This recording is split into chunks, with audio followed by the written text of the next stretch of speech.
I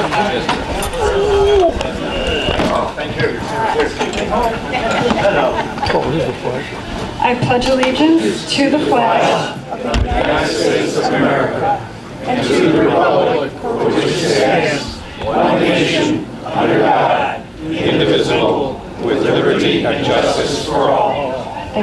Marine Corps! Number 5.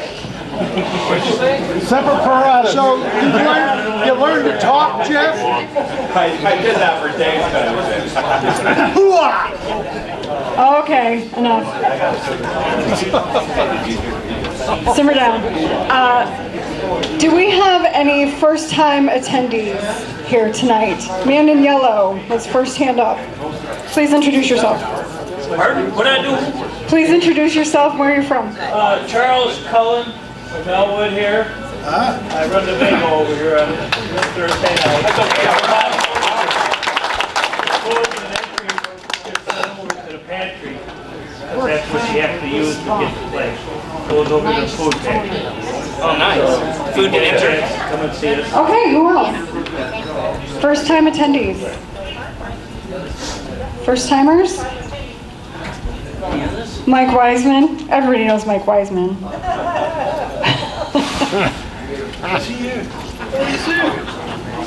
I'm good.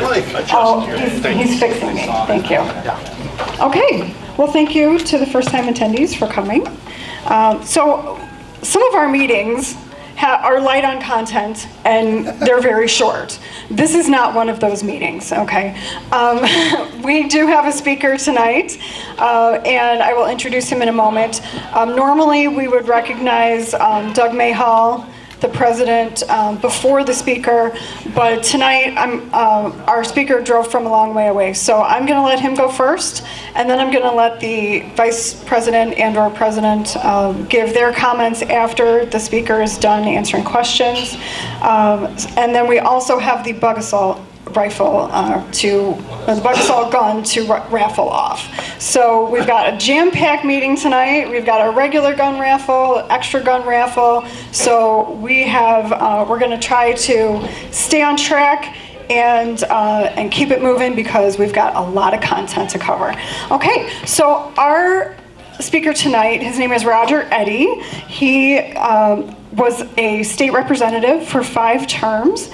He's also a retired educator, and he is an author. And this is your 5th book, I believe? Actually, this is my inaugural. Okay, so Roger is going to talk about his book, and I will let him tell you all about it. I will not ruin it for you. Thank you, Gretchen. I appreciate it. I appreciate the opportunity to be here this evening. I'm actually, I was born and raised not too far from here over in Kendall County. Any of you know where Newark, Illinois is? Yeah. Okay, I'm a 19-something or another graduate of Newark High School.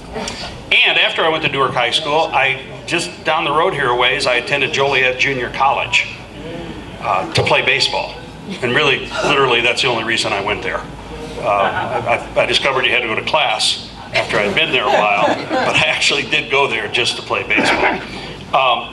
My background, I went to Southern Illinois almost 40 years ago to teach and coach. After graduating from Northern Illinois University, I taught government, I taught history, I taught the Constitution, and during the time I was a teacher, I decided to become a high school principal. I was a high school principal for 10 years in the same little area, southeastern Illinois.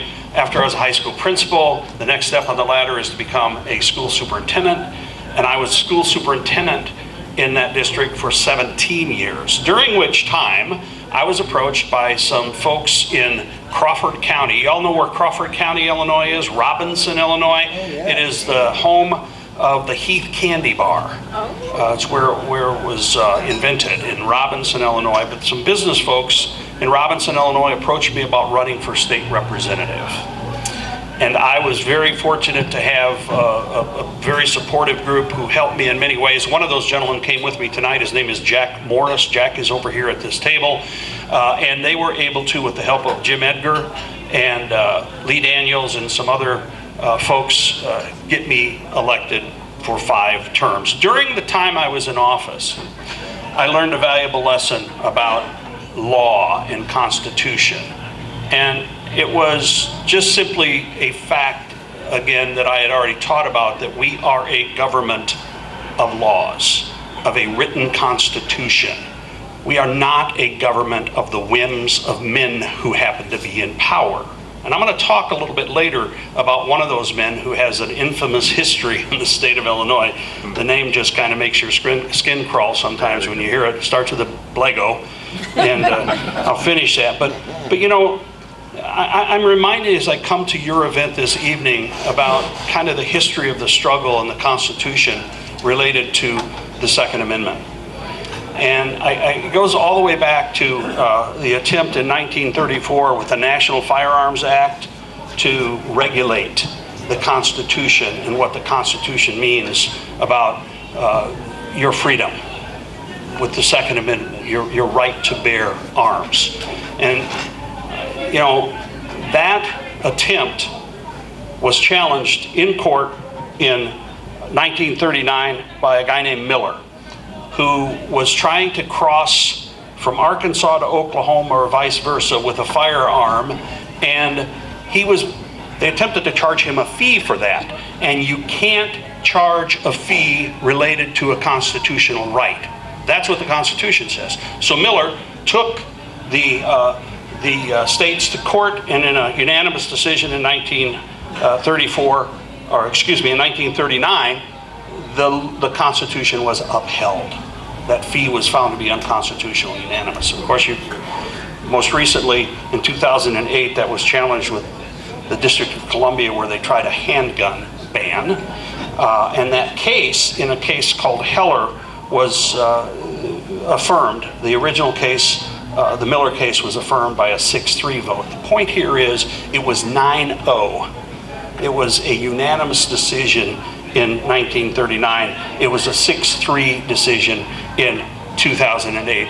My concern is we're not getting any smarter when it comes to this issue. And we have the FOIA card, which, by the way, under those same constitutional theories, is not constitutional at all. To begin with, it's not constitutional. 1968. And these cases affirm it. But I'm going to get back to my story just a little bit and my book. Why write a book, right? Why would you write a book? Well, part of it was I retired in 2018 as the executive director of the Illinois Association of School Boards. School boards, there's 850 of them in the state. My job was to help train school board members and provide them with lots of opportunities to get better at what board members are supposed to do, and that's local governance. I retired, but you know, the trouble with retirement is you never get a day off. You are retired every single day. And I began to work at a little bar in Robinson, Illinois as a bartender. The name of the bar is JB's. It's owned by my brother-in-law. If you get to Robinson, I put the plug in for his bar, so please stop by. They make terrific food. But I worked at the bar there, and it was at the time when the Trump impeachment was beginning. The real issue was being brought up. And my friend Jack Morris and I would talk about that. And I would tell him about my experience in the General Assembly, which included being a member of the Special Investigative Committee on the impeachment of Rod Blagojevich. And we would talk about that circumstance and the circumstances that led up to the impeachment of Rod Blagojevich. And then we'd compare it to what was happening with Donald Trump, which was, in everyone's opinion that I talked to, nothing but a fake set of charges designed politically to try to take somebody out of office. But I would talk to Jack about the things that we knew that Rod Blagojevich did, dating back to 2003 and beyond, with the number of times that he took $25,000 donations in exchange for seating people on boards and commissions, or in exchange for successful grant applications, or in exchange for state work. And as I recounted those things, Jack said, somebody needs to write a book. Why don't you write a book? I said, I'm not going to write a book. That's it. But I started thinking about it. And the more they began this impeachment proceeding against Donald Trump, the more I knew that we should somehow write something that shows the difference between what a real impeachment is based on law and based on what impeachment is supposed to be about and what a fake impeachment is supposed to be about. So I began writing the book. I wrote the book, and there's a lot in the book. It really starts with the idea that this guy that's teaching history and then becomes a superintendent in a small southeastern part of Illinois could end up in the General Assembly at a time when Rod Blagojevich was sworn into office. 2003, I was sworn into office, and that was the same month in January of 2003 that Rod Blagojevich was sworn into office. So I got to watch close up the entirety of his career. Mine lasted longer than his, but I got to see that straight up.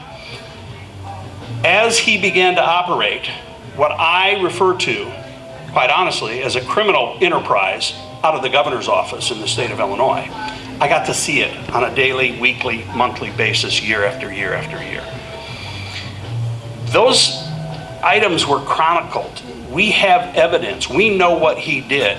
We know the reason that he was impeached. And I wanted to write a book about that. But part of the book is about how a guy like me, who really didn't ever think about running for office till some people suggested it, ended up on the impeachment committee in the front row.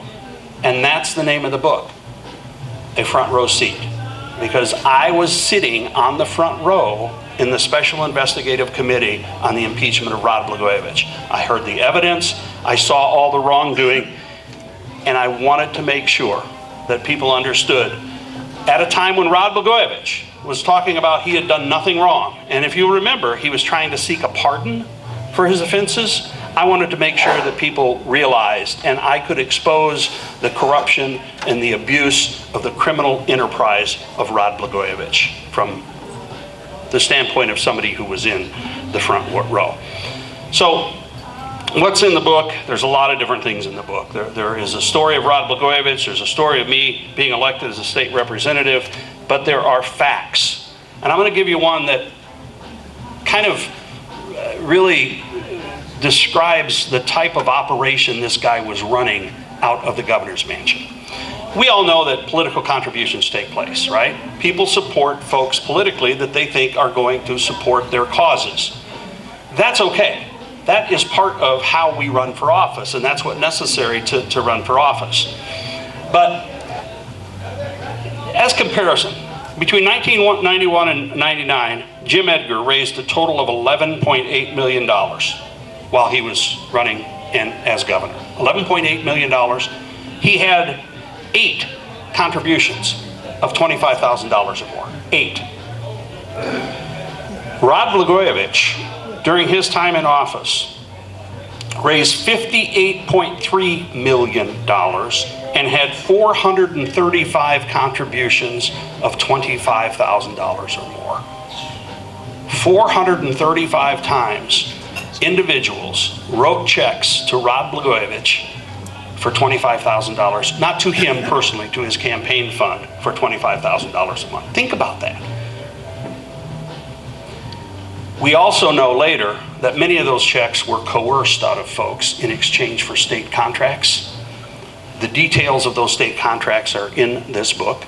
One of the things that Rod Blagojevich did was he tried to shake down a children's hospital in Chicago, the CEO, for a $50,000 contribution to build a children's wing on a hospital in exchange for a grant to that hospital. Those are the kind of things that I felt that it was necessary to expose. And of course, the granddaddy of them all, when Barack Obama was elected president of the United States, a Senate seat opened up in Illinois.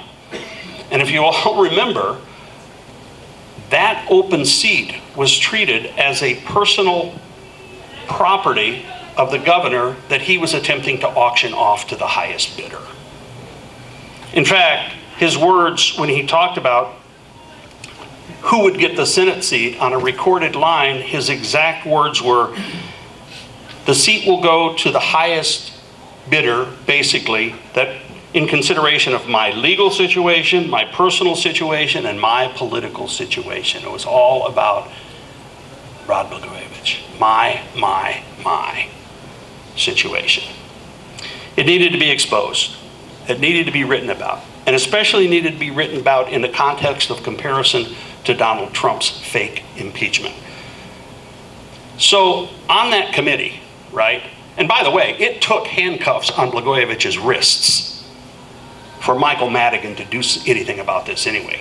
This stuff was going on almost in, remember Public Official A and all the talk about, and everybody knew it was him. And it took handcuffs literally on the wrists of Rod Blagojevich.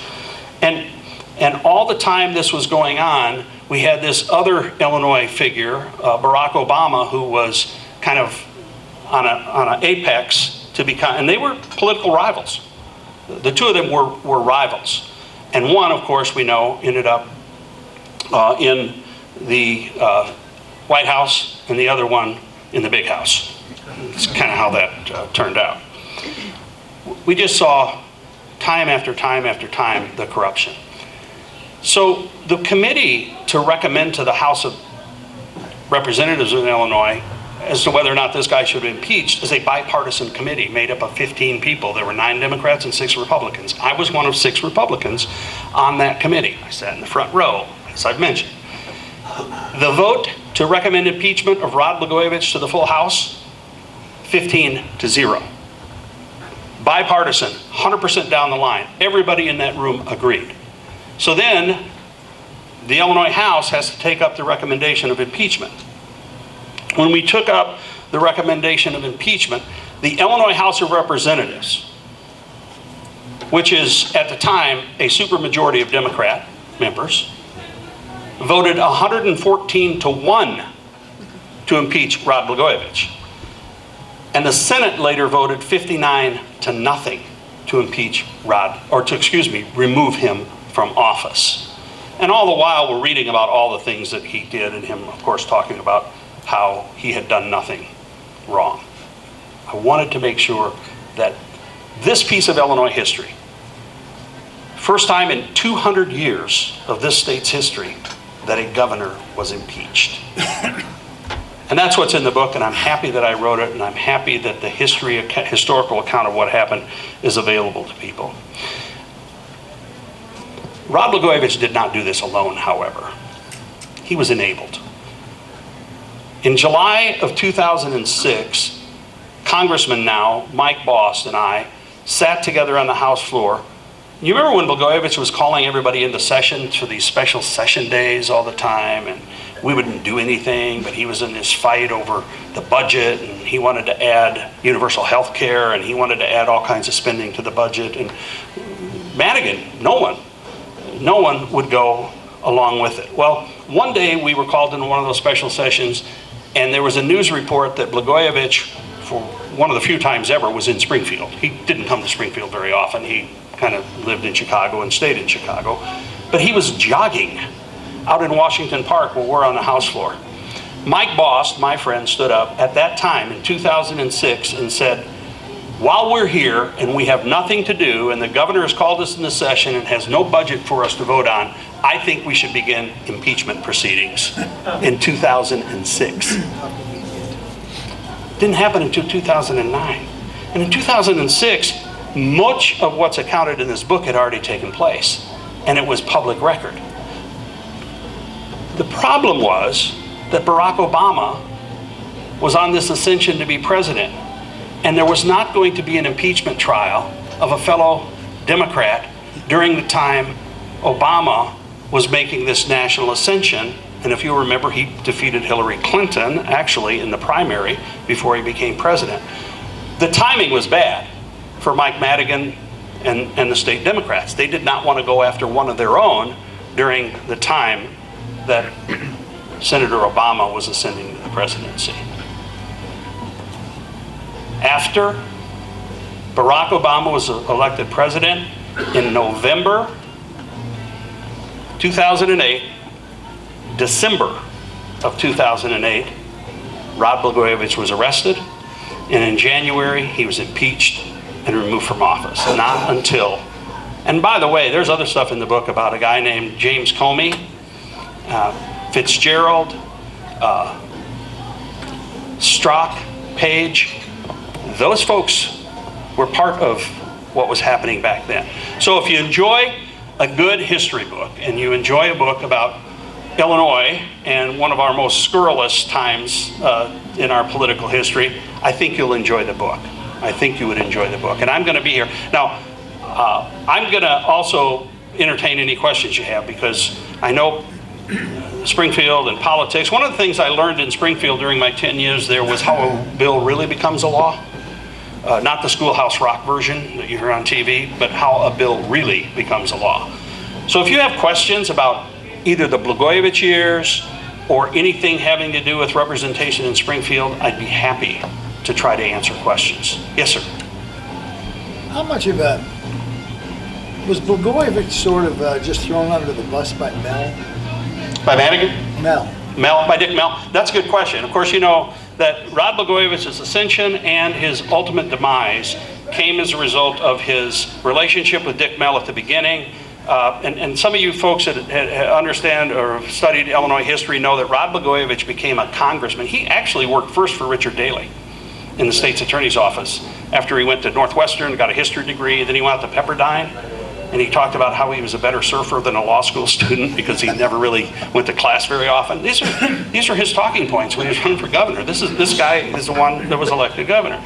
But Dick Mel helped his career when Dan Rostenkowski was embroiled in something that was called the post office scandal in Congress, and he was selling stamps out of the post office for personal cash. You remember that? Yeah. Dick Mel was the alderman in that ward that then he nominated and backed his son-in-law, Hattie's husband, Rod, to become congressman. He served 3 terms in Congress. He was a state rep before he went to Congress, but he served 3 terms in Congress. He came back and he was elected. And the interesting, the governor of the state of Illinois. One of the other interesting twists in the book are the fact that you know the name Roland Burris because Roland Burris eventually became the person that was named U.S. Senator to replace Barack Obama, right?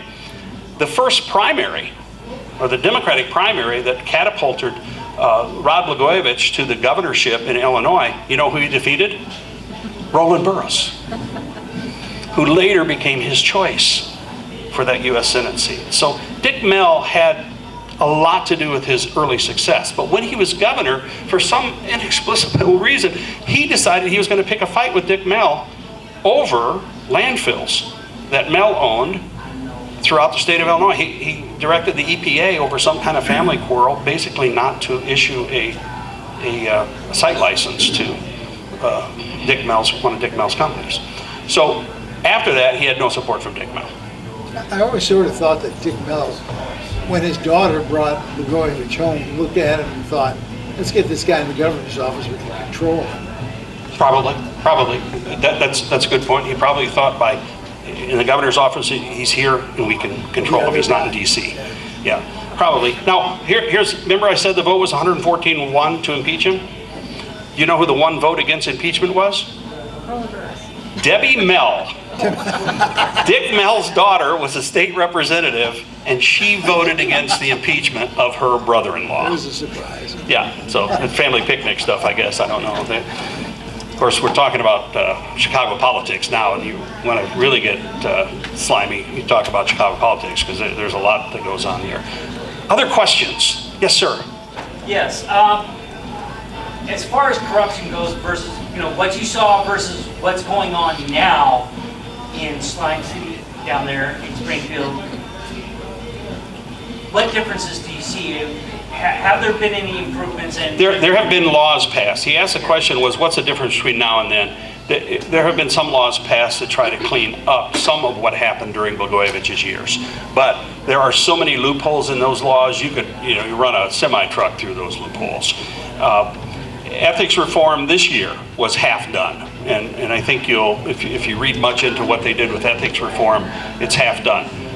There are ways that this probably could be cleaned up if those who were voting on it were more interested in cleaning it up than, campaign contributions. So it's better because there are more laws, but it's not as good as it could be.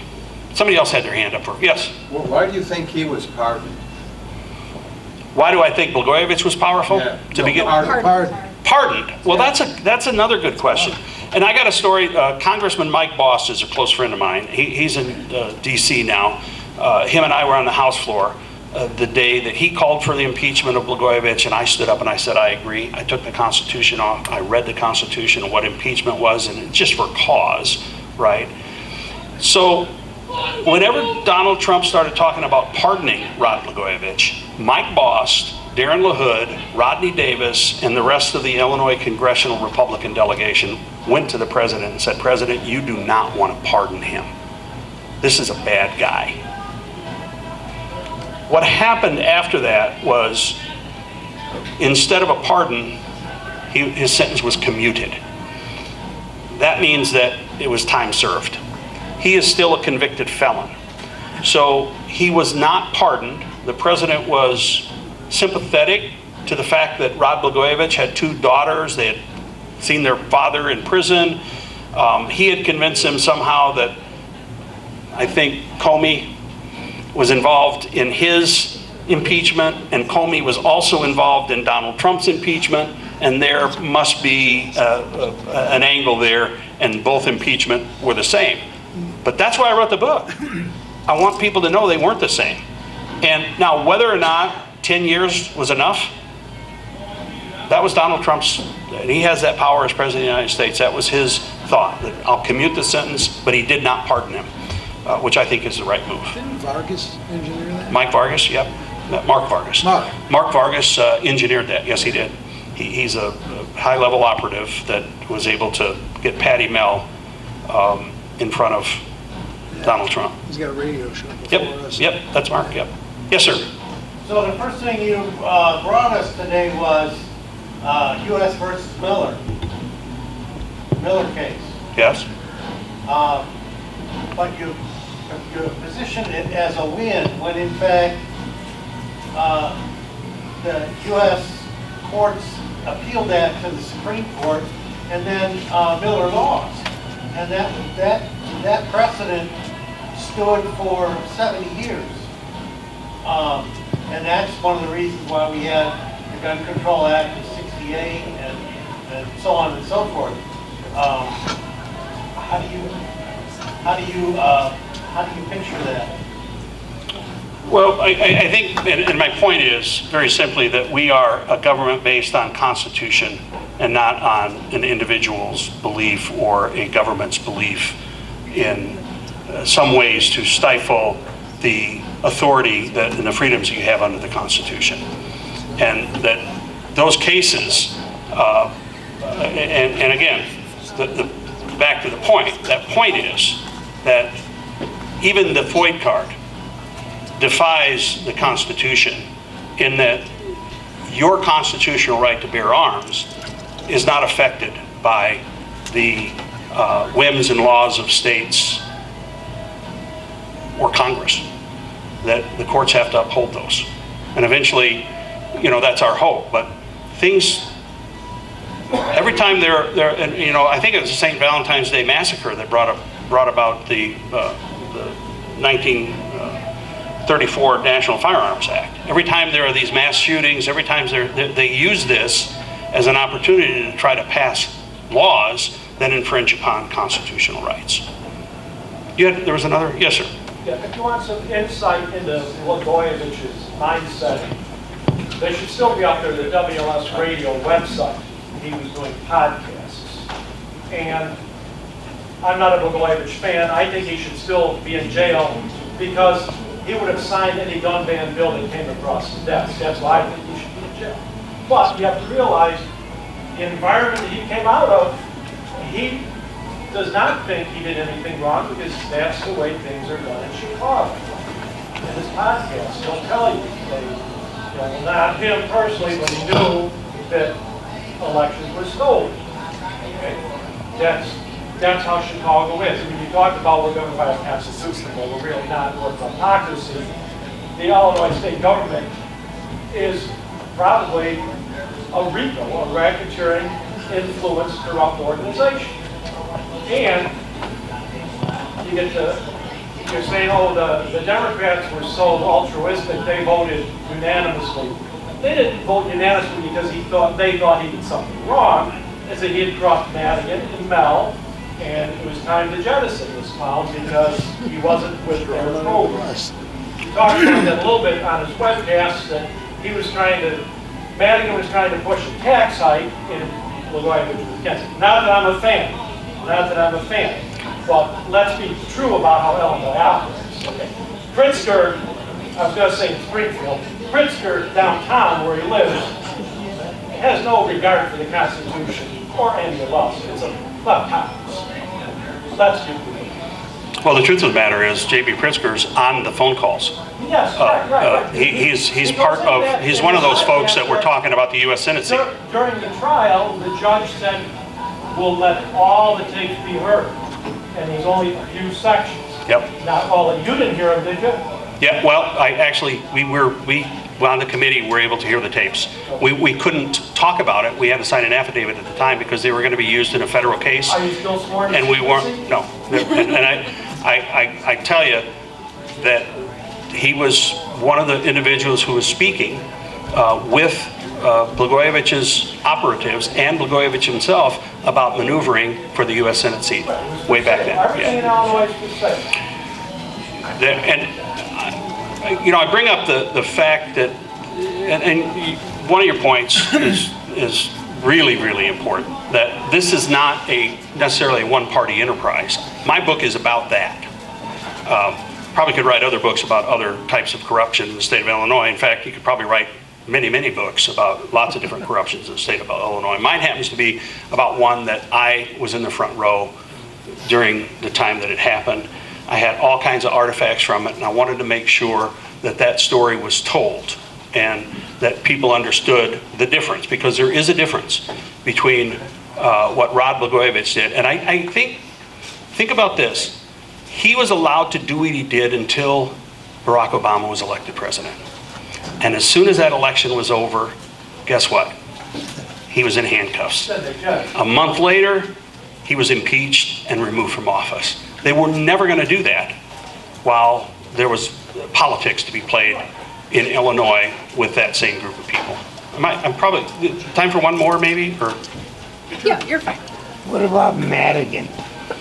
The question here was a simple one, what about Madigan?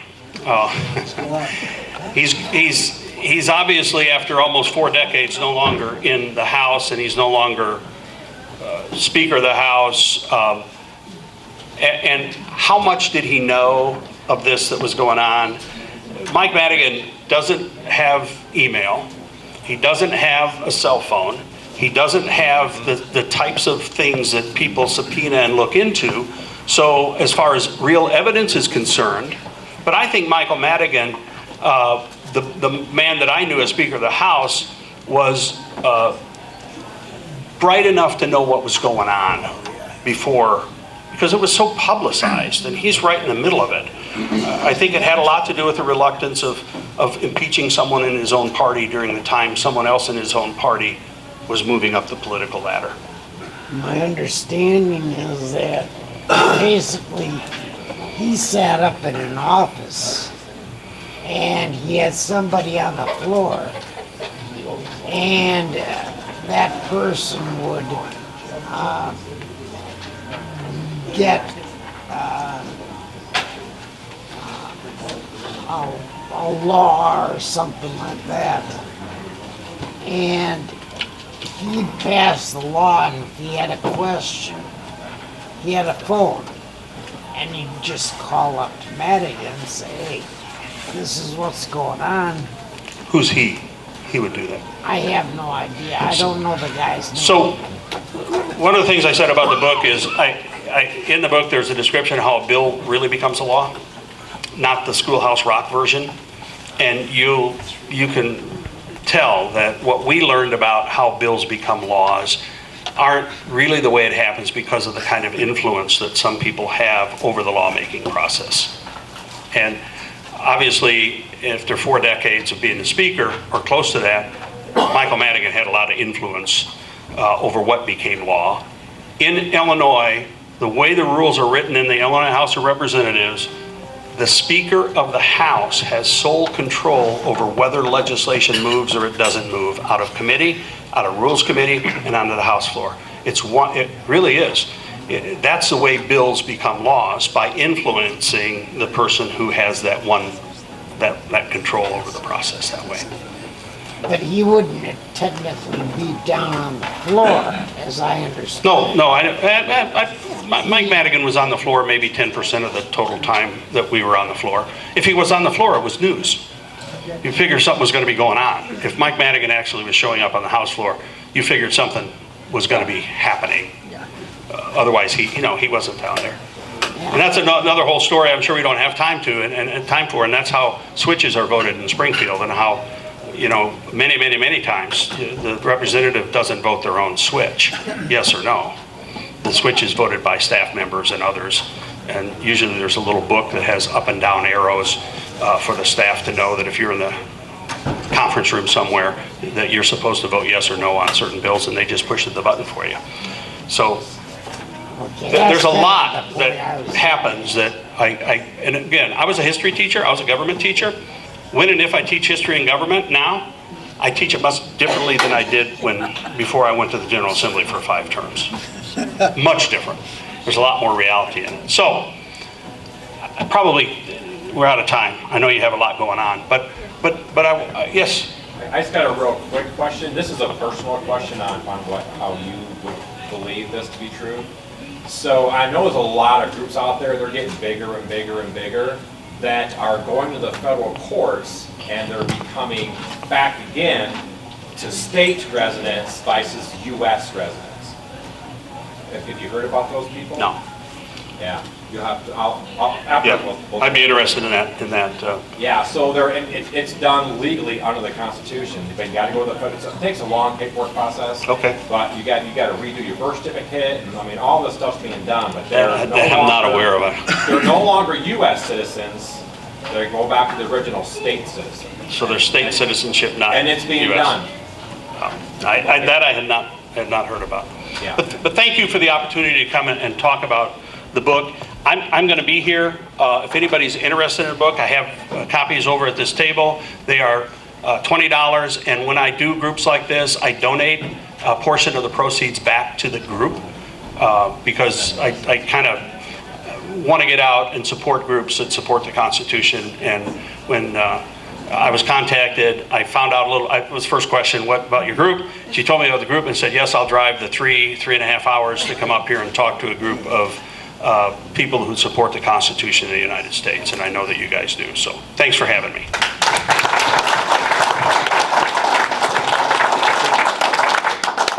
Thank you so much, Roger. Yeah, I actually saw Roger posted on Facebook on one of the conservative pages that I'm on that he wrote this book, and he was willing to come out to groups and talk about it, and I didn't have anyone lined up for tonight, and so I private messaged him. He did not know me. So props to Roger for being willing to entertain random private messages.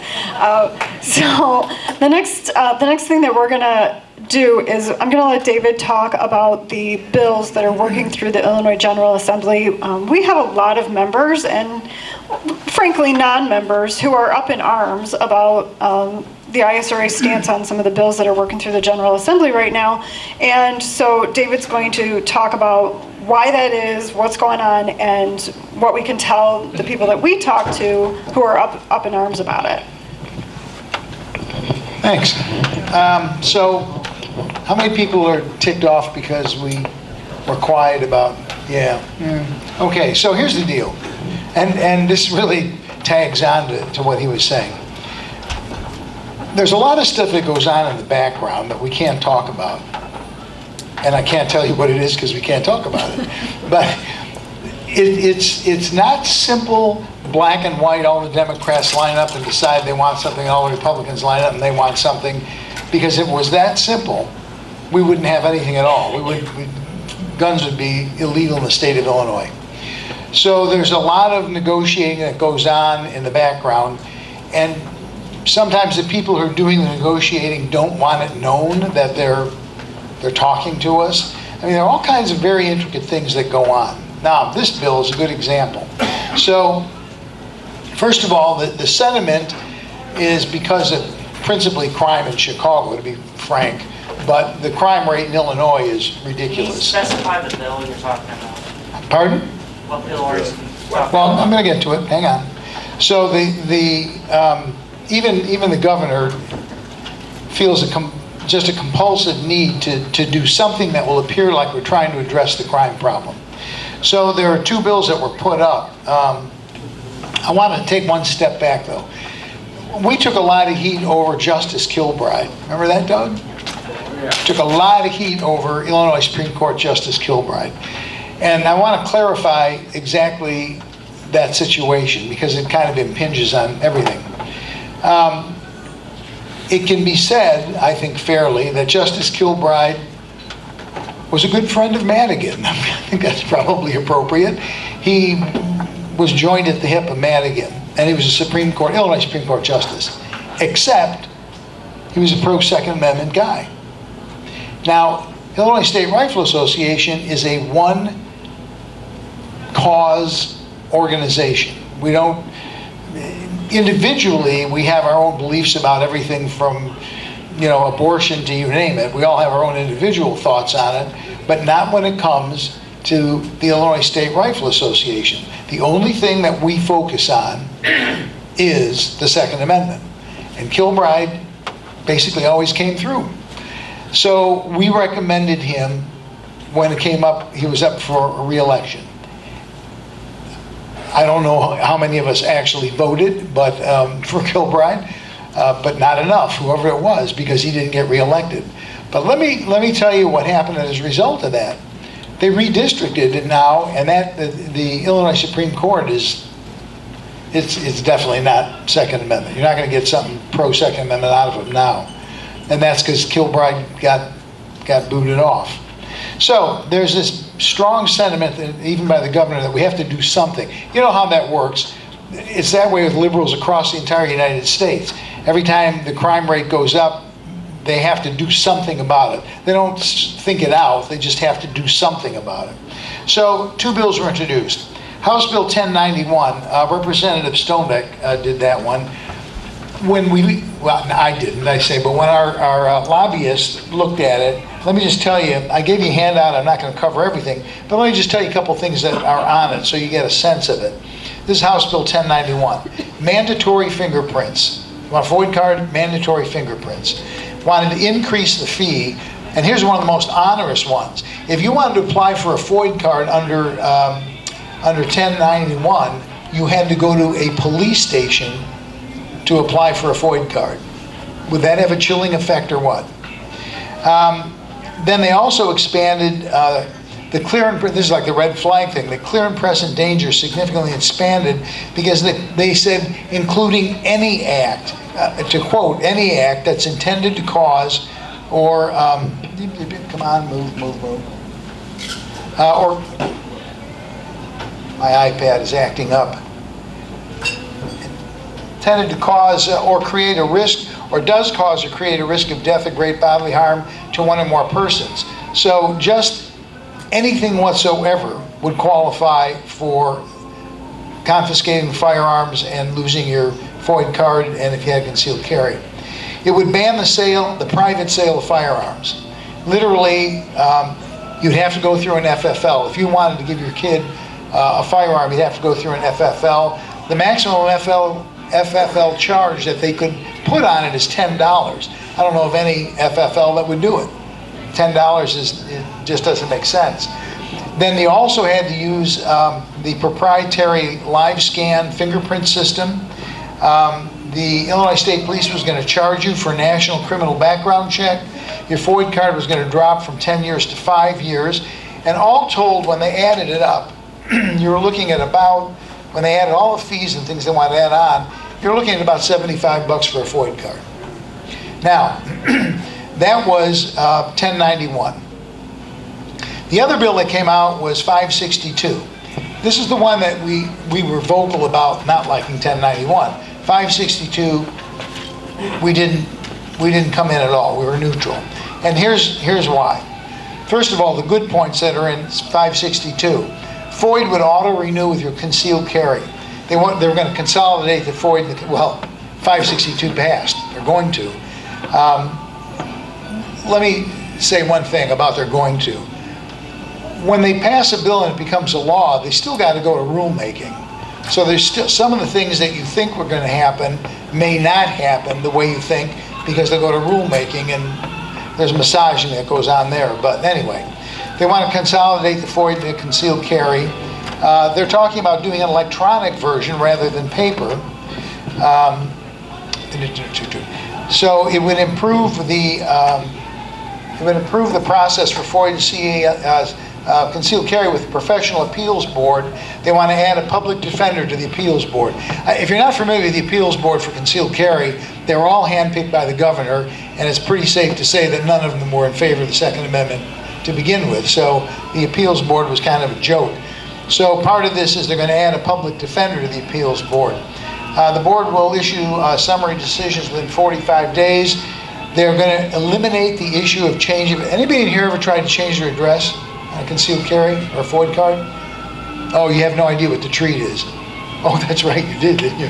That's right. It's $80. $80, yeah. So they're going to eliminate the need for change of address because they already know it. Your driver's license, address changes, and all of that. The FOID card will have no expiration. You'll be able to carry concealed carry while you're hunting, and they aren't going to increase the FOID fee. Now, those are all positive things. The negative things is they had voluntary fingerprinting. Initially, they wanted mandatory fingerprinting. Negotiations went on. It came down to voluntary fingerprinting. However, it's still, you shouldn't have to be fingerprinted to exercise a constitutional right. So whether it's voluntary or not, the very fact that it exists is an issue. It enhances the private firearm transfer requirements. The person-to-person transfers now will include a NICS check, and you got to do it through an FFL, or you can do a person-to-person transfer using ISP FOID, but then you have to turn it over to an FFL within, I think, 10 days. Yeah, within 10 days. You as the seller have to maintain the records for 10 years of that sale. The ISRA, so there also something put in where misdemeanor offenses, if you fail to identify where the transfer records are being maintained by the FFL, it would be a misdemeanor and would ultimately be expunged. Now, here's the thing. So there's a senator, state senator, David Kohler. He's 46th. He basically was doing his best to block 1092 in the Senate, which is the law enforcement one where body cameras and all that kind of stuff. And he wanted to get HB 562 passed. If it didn't pass, cops are being weakened. I mean, I don't think that's a surprise to anybody. The law enforcement's being weakened with all the things that are going on. And the law enforcement bill would have had that effect. But you said it did pass, didn't you? That's the one that passed by one vote? 1092. Yeah, it passed by one vote. There really isn't any upside at all to House Bill 1091. Now, so here's the deal. With 562, the only thing, it's going to be 2024 on the, where is it? It's going to be 2024 for, what was it for the, what was it going to be for 2024? Private transfer. Oh, for the private transfers, that's right. Yeah. So the private transfer thing won't go into effect until 2024. So up until then, you still can do it on, through the ISP system. And here's the reasoning. Of the two bills, this is the better choice. If it's enacted, this is the better choice of the two. And the thought is, we are in fact going after, we're filing a deprivation of rights in federal court over the FOID card, and the hope is now we have a state's U.S. Supreme Court that's very 2A friendly, and we're putting our money on, we can get the FOID, make it unconstitutional long before the 2024 will come around. So that's why we didn't make a big deal out of this bill, because of the two, if it's passed, and even if the thing comes with, you have to go through the FFL to transfer, even with that, This is far better than the other one. Yeah. Quick question, okay, say I inherited a couple dozen guns from my grandpa that have never been in the system, that have been going for 70 to 100 years and have been in the family. These gotta go through that? So there is I a, totally will. I never gonna tell them what I got that's never been in the system. do you want the honest answer, or do you want? Unofficial. Yeah, I mean, realistically, wait, do we have anybody in here from the state of Illinois Police monitoring our group? You got a camera. Yeah, we got a camera. I mean, I think the reality is technically you would have to, supposed to do that. But you're not the only person that feels the way you feel. It is what it is. Now, there's I think it's a 1 month. If somebody passes away, they have 1 month to, I don't remember. Mike, do you know that? Is it 90 days? They have 90 days in the event of a death and, to dispose of the firearms legitimately. They have no idea these guns are out there. I mean, they've never been mixed, checked, or nothing, something that's. Turn the camera on. Well, then why create a record that doesn't exist? Yeah, I just, I'm a law-abiding citizen. I would certainly do that. If my father left me firearms, he never owned one in his life and he's been dead for 20 years, but if he were to do that suddenly, resurrect and give me one, I probably would report it. Boy, did I dance around that one. Anybody else? Any other questions? It's, yeah. So, we've been pushing our neutrality on this bill for 2.5 months. Yeah. Okay, now, that sort of negates the whole concept of neutrality. Okay, and then what does that do to our standing in, with Second Amendment cases about the unconstitutionality of the FOID card when we publicly declare ourselves neutral on the bill? So if you pay attention to social media, there is a tornado on social media, I guess is the best way to put it, of people who are vehemently objecting to the fact that we maintained a neutral stance. I'm not one of the lobbyists. I mean, I can't tell you what really is going through their mind.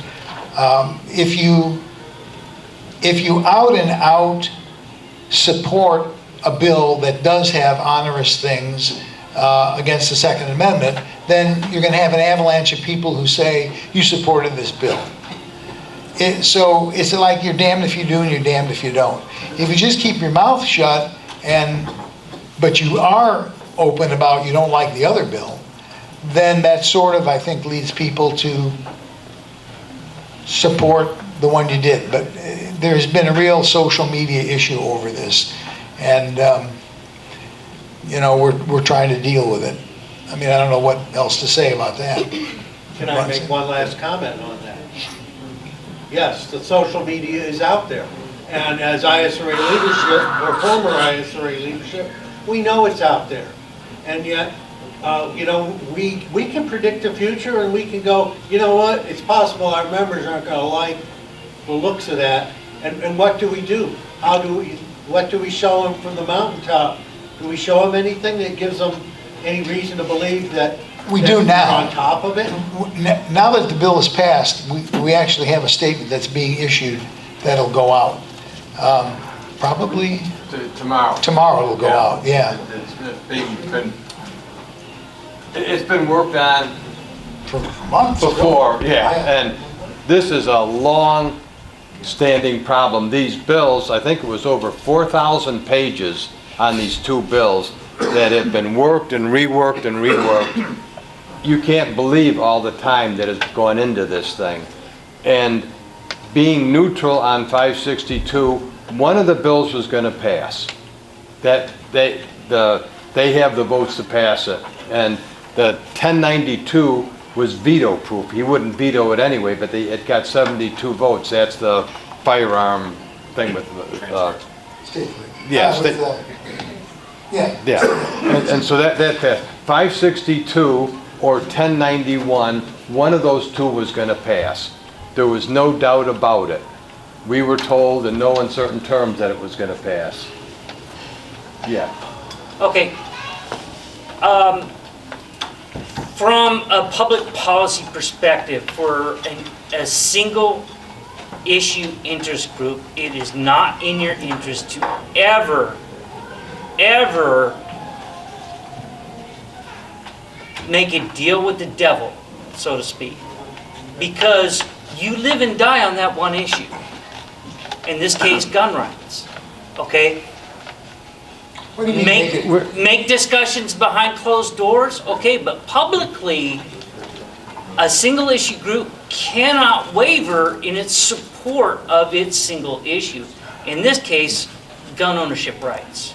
Well- Okay, so by remaining silent, you have given up that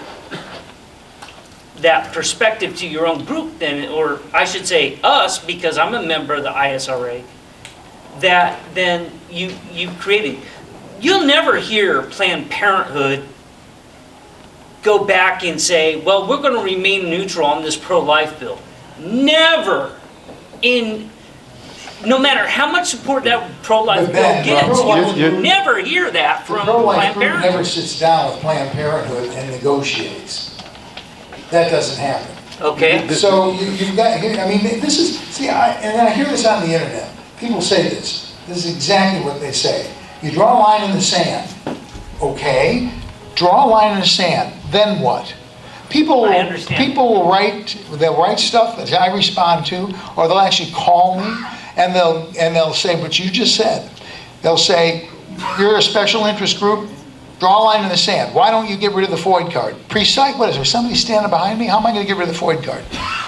What we have going are relationships with people in the legislature that they don't want made public. But there are some people who will talk to us, and that does help us get some things taken care of. If we drew a line in the sand and said, that's it, you can't cross this line, they would just run over us with a tank. We would have no guns right now in Illinois. They're running over I don't like negotiating, Yeah. but sometimes you have to. You know about the FOID card? Don't get me wrong. I'm not saying don't negotiate, okay? I'm not saying that at all. But to be neutral, you can still say, look, I don't like this bill, or we don't like this bill because it does trample on our, or infringes on our right to keep and bear arms. That's different than doing closed door negotiations, okay? You do have to still maintain that public media relationship properly, and I gotta agree. I understand where you're coming from, but I also understand where this gentleman and apparently a lot of other people are coming from on it. It's not as many as you think, but yes, there's Yeah. a bunch of them. It's not just one or two people. But understand that the person who started all this was kicked out of lobbying. Literally, he was kicked out. He finally got reinstated. He worked for the NRA. He was fired by the NRA. Mm-hmm. The NRA has not been in Springfield for over 2 years. NRA is great. I support them. There's a lot of people who don't like them right now. I support them. I think they do a fantastic job nationally. They've been wounded, but they still do a good job. But they haven't been helping in Illinois. The person who has started all this, there's a lot of stuff that I think is going to come out about him later on, which is not going to be complimentary, and I'm just leaving it at that. Sometimes egos get in the way of the goal line. And anyway, what we got is a lot better than what we would have got. And this was a hard decision. This has been a lot of work, and we've had to keep our mouths shut on a lot of this, unfortunately, and you just keep taking the hits on it. And it had to be. And that was our decision. Some are going to say it was wrong, some are going to say it was right. I grudgingly agree with it. Let me give you an example. 3 lobbyists have told me this story. I wasn't around at the time, but I've heard this from 3 different lobbyists now. In '68, when the FOID card bill was proposed, it included 2 extremely onerous things. Number 1, you couldn't touch a firearm or ammunition unless you had a FOID card. That was part of the original bill. Yep. And that would kill the industry. because that means you couldn't take your friend out and teach him about shooting and get him interested, because he'd have to have a FOID card. That's the first thing. That was the better of the two onerous things. The other one was it included registration of your firearms. Everyone. Okay? Serial number, name, your name, all your guns would be registered. So there was a lot, and I wasn't there at the time, but I just heard this from 3 lobbyists. So there was a lot of backroom negotiating, and the deal that was struck was they would take those 2 things out if the ISRA would not stand up and object to the FOID card bill. Now, to this day, I will hear from people, you guys supported the FOID card bill. Bull, we did not support it. We just didn't say anything because that was the deal. Am I right? Yep. The deal was, you don't put up a fight on it, and we'll take those 2 out. Now, you tell me, should we say, no, we want them, because we're going to say, we're going to put a line in the sand. Bad bill, go ahead and put in registration, and go ahead and put in, you got to have a FOID card. We serve the best interest. We don't serve what makes you happy. We try to serve the best interest for Second Amendment people. And sometimes, like Kilbride and other occasions, we get in the hot seat for it. And it drives me nuts, you know that. It drives me crazy, because I answer these things, and I go, but I got to tell them something. And they go, we can't talk about it. But that's the way it is. How would you have handled, would you have just said we're going to draw a line in the sand so that everybody's got to register guns from now on? Well, first of all, I would say that this is not that same issue. No, It's not- but you said we shouldn't do it, period. That's Second what you of all, said. like I said, having closed door discussions is different than the media, okay, or public relations. The okay? deal was, you just shut up. That's the deal. We're not strong enough to win. Yeah, that was what we had to do, part of the deal. If we had done the line in the sand, like you're suggesting, but let me finish. Yeah, go ahead. If we had drawn the line in the sand, both of those bills would have got passed. 1091 is a killer bill. Yep. So anyway. Well, you did what you thought you had to do. Yeah, and it was not an easy decision at all. Bismarck once said, the less people know about how sausages and laws are made, the happier they'll be. and I think it's true. I get it. And I get it. I'm going to politely disagree with you, Well, okay? that's fine. And we'll have to still be friends after. We can still do that. You know, we're not. Anybody else? Anything? Yeah. Quick question. Once you're done, yeah, go ahead. Yeah. Shut up. Well, he asked me if I had a question.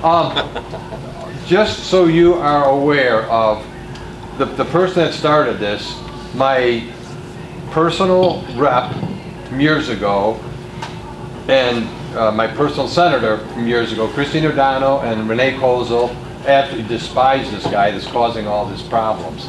I just found out yesterday that 2 anti-gunners also despise this guy. And they respect the ISRA. They talked with one of our board members yesterday. He had a very good things with him. They disagree on guns, but they appreciate us, and they're willing to work with us because of that. And sometimes you gotta have, I'm willing to die on this hill. Other times you don't want to die on the hill. This is a guy that has an axe to grind with us. And you personally. Yeah, I mean I personally. personally don't care about the guy. I don't know who he is. No, but he's I the one don't- that started the fire on the internet. Okay, that being said, that doesn't change whether or not the argument is good or not, just because of the character of the person. Well, The argument survives by itself or it dies by itself. So who this guy is really doesn't matter. Okay, the question is this a good strategy or not? I gave my opinion. I know you stand in yours. The lobbyists and us, Yeah. this was, again, a hard decision, but it's what we came up with. And hopefully, down the road, we'll say this is the right decision. I ain't gonna throw my heart at you, so. Yeah, just what's going quick.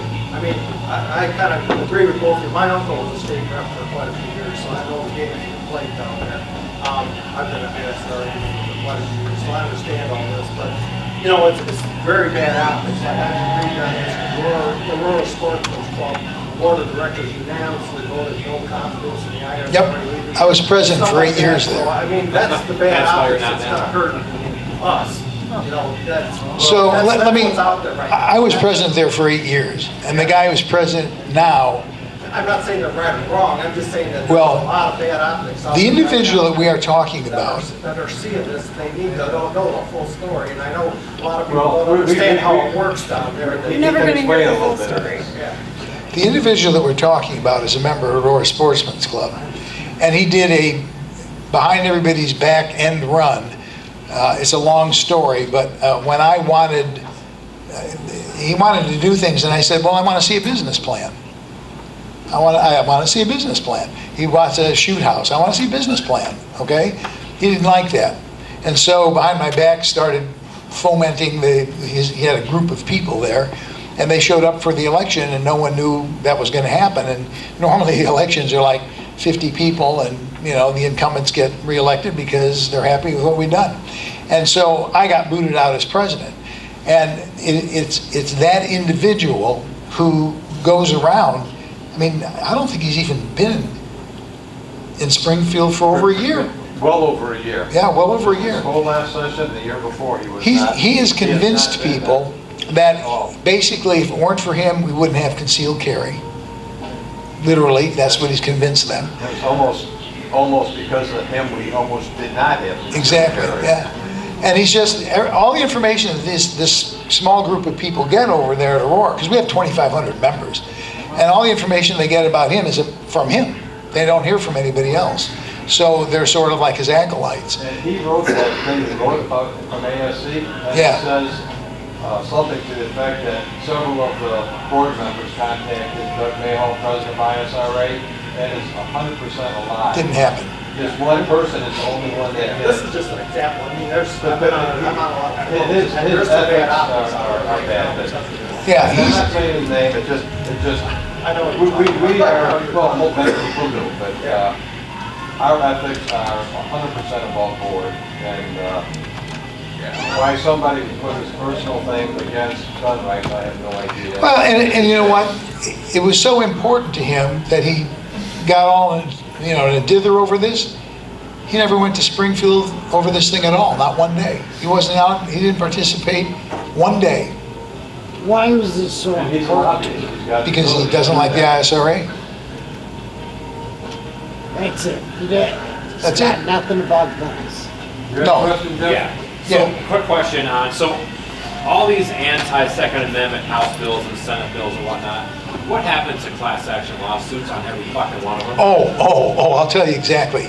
Here, and I had the same question. I said, well, I'm going to do class action. You have no idea what it takes to do a class action lawsuit. Once it was explained to me, it's like, it's almost, you have to interview each individual. And here's the thing about a class action. I was an expert witness on Cook County, Wilson versus Cook County. That thing went for 13 years. That case went 13 years. Wilson was on that case, the primary complaint. There were several. But they were on that case for 13 years. So you got to find people who are in for the long haul. You have to interview them. You have to get to know them.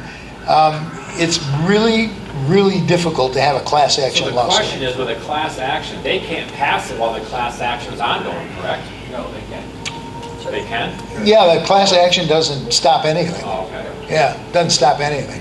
But it stops it once the class action lawsuits reach SCOTUS, then, and they make a ruling on it, then Yeah. that law becomes null and void. Yeah. So it may be worth the trouble to do that. If you had unlimited money and unlimited resources, your position would be, we are going to class action lawsuit every single Second Amendment. If you can afford it. Constitution. If you can afford Every it. single one. You have to look at your wall, I just gave you that. And I'll tell you something. I gave you that caveat up front. So- You had unlimited, Yeah, resources. But how about this and you're one? right. You're absolutely right. You would do, it's like the theory that you should never let a Democrat run for an office without somebody challenging him. Even if you don't have a ghost of a chance in hell, make them buy it, make them pay for it, make them sweat. So it's the same sort of thing. If you could do that, class action. But look, We have about 28,000 members. How many FOID card members have we got now? 300 million, right? No, it's about 2.3. 2.4 million. Is it 2.4 million? Okay. And it's 410,000 concealed carry. So you got 410,000 concealed carry, 2.4 million FOID card, and 28,000 of those people are willing to pay $30 to support the ISRA. Now, think if we had 15%, just 15% of the FOID card holders, we'd have a multi-million dollar budget that we could take people to court all the time. But we have to be very, very careful. And Siegel is very good at this. I mean, he really is very good at doing this, about picking your fights. It would be great to be able to sue everybody that's giving us a hard time, because there's a penalty. The problem right now is there's no freaking penalty for doing stuff to 2A. Here's another thing. There's 118 legislative districts in this state. There are approximately 19,000 FOID card holders on average in each of those districts, and nobody's ever tapped into that group, which is something we're planning on changing. Give to me. We'll go get them.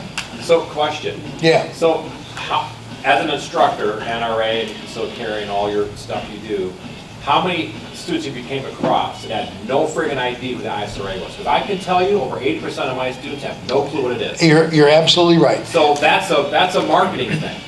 And need to get out and market more. Get to the people. We're doing so that they know very what thing. ISRA is. We're doing that very thing. We've got. In fact, we hired. You know Mike Huber, don't you?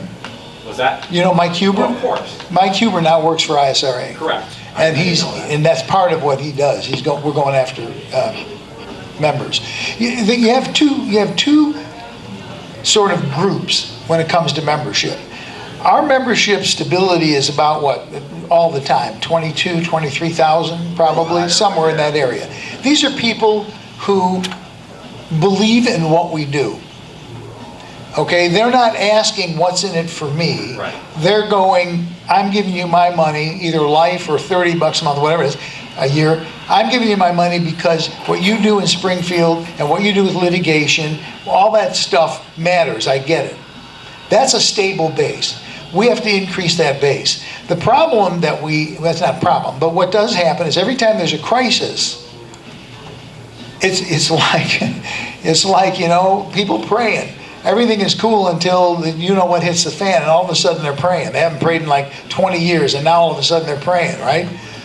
That's what happens. Things go bad, we're up to 28,000 now, right? We're up to 28. So you see a big spike in membership because everyone's afraid they're going to lose their gun, and we're the only show in town. Literally, we're it. When the problem is resolved, however it's resolved, those people won't renew, and we'll go back down basically to the level of those people who understand what we do and support it. We need to get more permanent members. We need to do that. If everybody that was a member right now got 2 people, okay, so we only have about 1.2% of the FOID card holders. That's outrageous. And we're trying to do that right now. That's part of what we're trying to do. Could you set up a separate donation fund to do this other stuff? Yes, In addition we have. to the membership? We have that. Yeah, we have. Go ahead. You want? Well, you're gonna got the mic. Yeah, I just never remember the acronym. Amplify. No. No. There's the ILA, there's The IL. Oh, yeah. What IL, whatever it is. Yeah. I don't deal with it, but there's a pact for litigation where you can donate money, and there's one for legislation. I think it's LAC and ILA. See, she knows better than I do. The only other question I Give me the have microphone back. is in a class action lawsuit of that nature, are punitive damages to the state allowed? I don't know. No, the word is no. We actually have an authority hiding in the corner, hoping we won't call on it, but it's no, they can't. Okay, I just wondered. It would really be nice if we could, so. Yeah. Anything else, Doug? Anybody else? Anything? Yep. Can anybody join the ISRA regardless of whether they live in Alaska, or Virginia, or Oh, absolutely. Canada? Absolutely. We will take their money. Yeah. It's good to remember. And Hey, you know what? What's that? I'm the co-chair. Are you done? Yes, I'm done. If you want to be the chair, you can be the chair. No, I did that. Yeah, okay. That's right. I mean, I got plenty of time. Okay, so the next thing on here is pass the hat. Can I ask Jeff and David to pass the hats, please? Yes. That's what you get for running your That's why mouth. you wanted the microphone, put a hand on it. All right, Jeff, what do you got? You got your own hat? Damn right I do. You got- In the mail. In a minute. Oh, yeah, okay. Did somebody over here have a question? I heard my name. Mike. In the mail. This money? This money is to buy the guns that we raffle off each time. Some years we've had to buy multiple guns. It hasn't happened for a while, but some years we do have to buy multiple guns, so that's why we collect the money. Are you still selling raffle tickets? Thank you for the question. So the other raffle we're going to do in a minute is the bug assault. That's a door prize. So we're not selling those tickets. So if anybody came in late and you didn't get a blue door prize ticket, you come get a ticket before we do the bug assault drawing. If you would like to be in the bug assault raffle. Okay. Okay. I had a question. Ben, while they're passing the hat, would you like to make a 2-minute stump speech? I sure.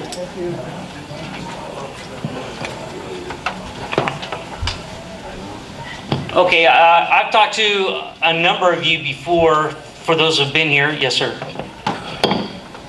Okay, my name is Ben Bierly, Major United States Marine Corps, retired, once a Marine, always a Marine. I ran for state senate in 2020. I got the most Republican votes in history for Senate District 43. I'm running again. It may or may not be against John Connor. We'll see if he's going to run or not. But I am. And if we want to get past these kinds of issues that we were just talking about, we need to get people like me in who will fall on their sword before they vote to limit your right to keep and bear arms. Okay? So it's not this year, it's next year, but I need your support to get there. I will be holding, by the way, a fundraiser in September at a shooting range, and I will announce that at a later meeting. Thank you. Thank you. Okay, so if everybody has a blue door prize ticket, the other piece of business we have is there's a young lady over here who just joined the ISRA, so her name is not in the box yet, and David's going to give her the little slip. Is there anyone else who is not a member who would like to become a member right now, or you recently became a member and your name is not in the drawing? Would you like to become a member? You better believe it. Okay. We will pause for you to sign up. Yes, I got a letter in the mail. And it said that we are going to